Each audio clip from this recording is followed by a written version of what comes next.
All right, guys, welcome back to another episode of the Black Bullion Show. By the end of this video, you will have a complete knowledge of gold and silver history with respect to the United States. Now, before we get into that, if you're new to this channel, please hit that big red subscribe button right down below. Also, please hit the like button, helps to get this economic evangelism right on out there to the masses, bringing more people into precious metals. So, where does our story begin? Well, it begins in 1792 with the first Coinage Act. Now, simply enough, the act created these guys right here as the country's unit of money. Now, this right here isn't what you think it is. Yes, it is a Federal Reserve note, but this dollar used to be something completely different. It had a very interesting etymology. And if you want to get a quick history of that, it comes from the creator, Hieronymus Schlick. He is essentially the creator of the dollar as we know it. Schlick was the Count of Bohemia and began minting a coin called the Wachensthaler. And the Thal part that of the word comes from a German word for valley, and Wachenstahl is the valley where silver was mined for the coins. So you guys kind of picking up what I'm putting down here? If so, good. So let's continue to keep doing the science and go down this rabbit hole. Okay, so eventually, large pure silver coinage was accepted in Spain at roughly around 90% purity, and the Spanish dollar was eventually formed. So the Coinage Act of 1792 gave us in the United States the US dollar. Um, Now, in 1834, another Coinage Act was passed in Congress, raising the silver to gold ratio from 15 to 1 to 16 to 1. Now, obviously, this was a devaluation of silver a bit, and to me, this was a beginning of our descent into madness of manipulation. Now, what's interesting to note actually is the following here. Check this out. Check out this highlight here. Uh, After the Coinage Act of 1834, silver, which was previously overvalued with respect to gold, became significantly undervalued and was exported to European markets where it was traded at a higher price. Now, this is the most important part, guys, especially to the later part of the story. This led to its near disappearance from par circulation after 1834. That beginning of the disappearance of silver will play an important role shortly. So just give me some time here. So next, we have the Coinage Act of 1849. And this allowed for a smaller denomination of gold called the gold dollar. You know, and at the bottom of here it says, this was, the California gold rush played a large role in coming up with these smaller denominations of gold. But I'm sure that the loss of silver in the economy made it necessary for smaller denominations of gold to be more in circulation for smaller transactions. So let's take a look at the next one, the Coinage Act of 1853. Now, guys, this is a big one. The silver shortage became so great against gold's oversupply from, the gold rush and other things, that silver content was lowered in coins and a new small denomination, $3 gold coin was created. Now, check this out. More on the gold coin shortage here. However, by 1847, the world ratio of silver ounces to gold had declined to 15.66 to 1, setting on a collision course with the mint's legal ratio. In 1849, this ratio was worsened dramatically with the onset of the California gold rush and the discovery of new gold deposits in Australia in 1851. These new gold discoveries more than quadrupled annual gold production from an average of $36 million in the 1840s to $155 million in 1853. As gold flooded the monetary markets of the world, its commodity price declined due to its higher supply. This in turn caused the price of silver relative to gold to skyrocket. American silver became a premium, with the bullion value of silver far exceeding the face value of US silver coins. Melting became rampant as speculators could sell off their silver coins as bullion for its more profitable world market value.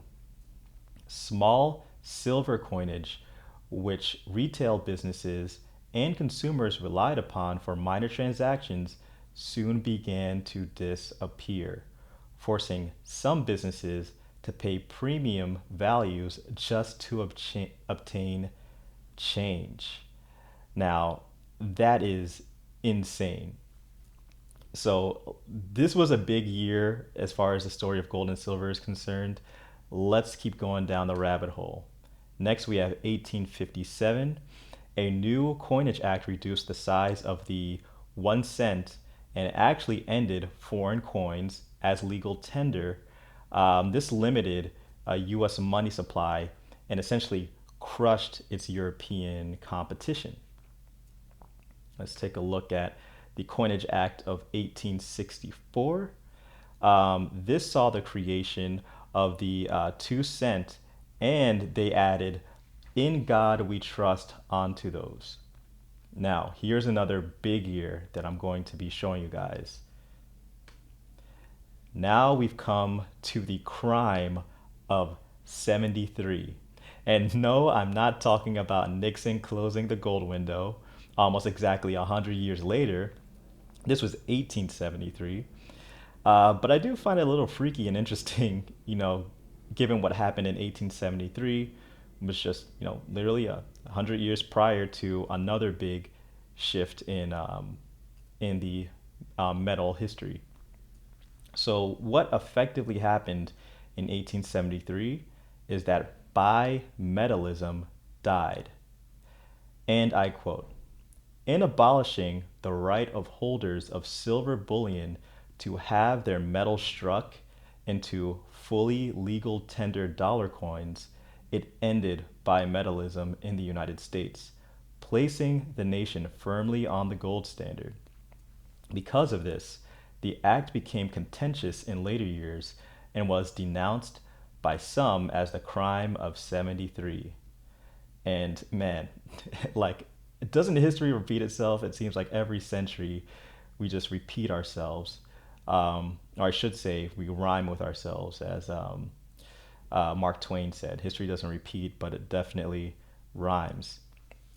So, I just kind of look at this as, pretty interesting, just because unlike what was written in the Bible, when man rules, he makes the sons atone for the sins of the father. Remember in 1834, silver began leaving U.S. shores because of that prior Coinage Act.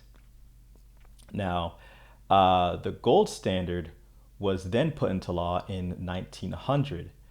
This meant that the gold dollar was now the standard unit of account. Now, that is the smaller denomination of gold. The small gold dollar was now the unit of account as opposed to the silver dollar. And pretty much all forms of money issued had to maintain parity to the gold dollar. This now brings us to the Gold Standard Act. Or I should actually say the Gold Reserve Act. This is where I actually wanted to go to. Now, this is another big crime that I think occurred in our history. I'm going to read this highlight here. The United States Gold Reserve Act of January 30th, 1934 required that all gold and gold certificates held by the Federal Reserve be surrendered and vested in the sole title of the United States Department of Treasury. It also prohibited the Treasury and financial institutions from redeeming dollars for gold, established the Exchange Stabilization Fund under control of the Treasury to control the dollar's value without the assistance or approval of the Federal Reserve, and authorized the President to establish the gold value to the dollar by proclamation. Immediately following the passage of the act, the President Franklin D. Roosevelt changed the statutory price of gold from $20.67 per troy ounce to $35. This price change incentivized gold miners globally to expand production and foreigners to export their gold to the United States, while simultaneously, by devaluing the US dollar, it reduced deflation. The increase in gold reserves due to the price change resulted in a large accumulation of gold in the Federal Reserve and US Treasury, much of which was stored in the United States Bullion Depository at Fort Knox and other locations. The increase in gold reserves increased the money supply, lowering real interest rates, which in turn increased investment in durable goods.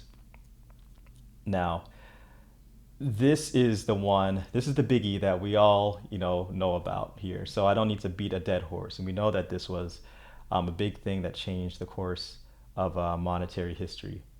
Now let's go to the Coinage Act of 1965. Now, this one was a pretty interesting one. Now, if silver wasn't beaten down enough in this story that we have here, this is where we completely decided to put it out of its misery with the Coinage Act of 1965.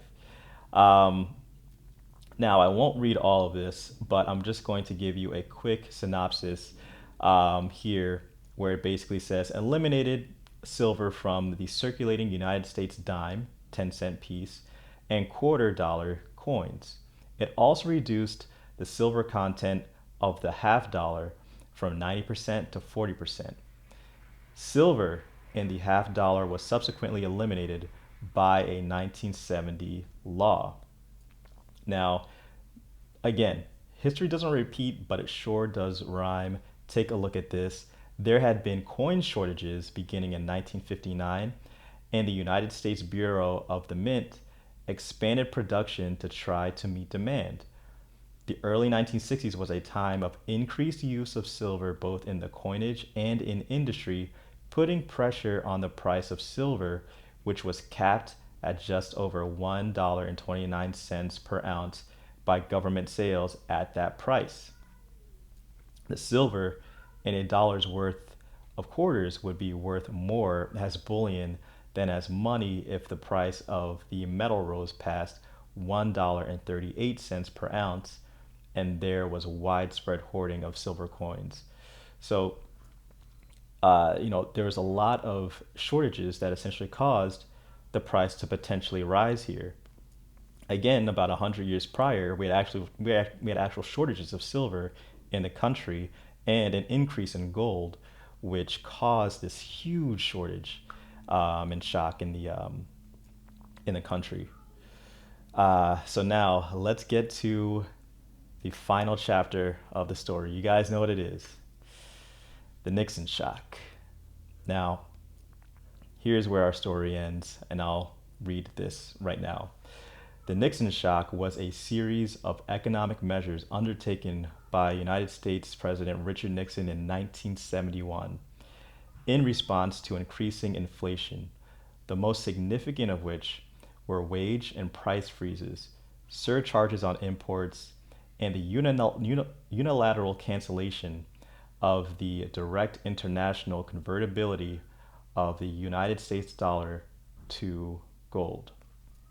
So, while Nixon's actions did not formally abolish the existing Bretton Woods system of international financial exchange, the suspension of one of its key components effectively rendered the Bretton Woods system inoperative.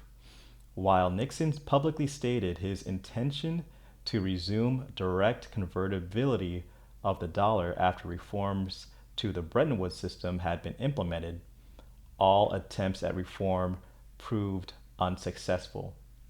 By 1973, now remember, this is 100 years after the crime of 1873. By 1973, the Bretton Woods system was replaced de facto by the current regime based on freely floating fiat currencies, which is this guy that I'm holding in my hand right now. My friends, this is where we are today. So I always say, hey guys, click like on this video to help spread economic evangelism, because YouTube helps to spread that when you do so. But this time, this is extremely important, and honestly, and maybe more important, to just outright share this if you can.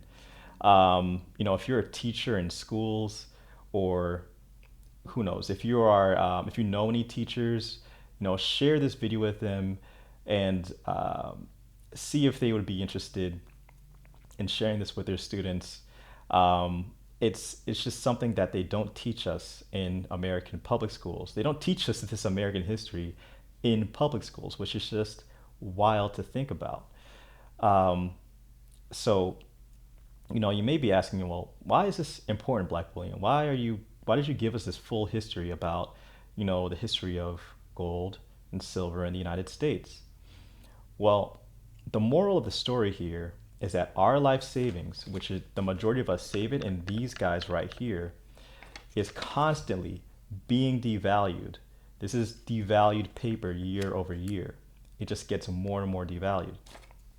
So that is why I have transferred this stuff into this right here. Now, obviously, this American, gold eagle right here is worth a lot more now than what it was back in the day, where it was capped at $20.67, and then later $35. Now it's at 1776. I'm recording this on July 2nd. Funny enough, we're a couple of days before before Independence Day, where we acknowledge, the independence of the country being established in 1776. Funny enough, gold is now at 1776 today. Also, in long term, I also stack these guys right here, silver bullion. Because remember, we had a bimetallic system in the country. It wasn't just a gold standard. That is something that we all say constantly. We need to return to the gold standard. We need to return to the gold standard. Well, the gold standard actually was something that came about in 1900, after we got rid of, the silver as legal tender. Remember, people couldn't even strike these things as legal tender at the U.S. Mint when they had them in possession after 1873. So in 1873, we got off of these guys, or I should say, in 1792, we established these guys as our money. In 1873, we got rid of this guy as money, so less than 100 years later. And then almost exactly 100 years later, this guy was not the international standard. Um,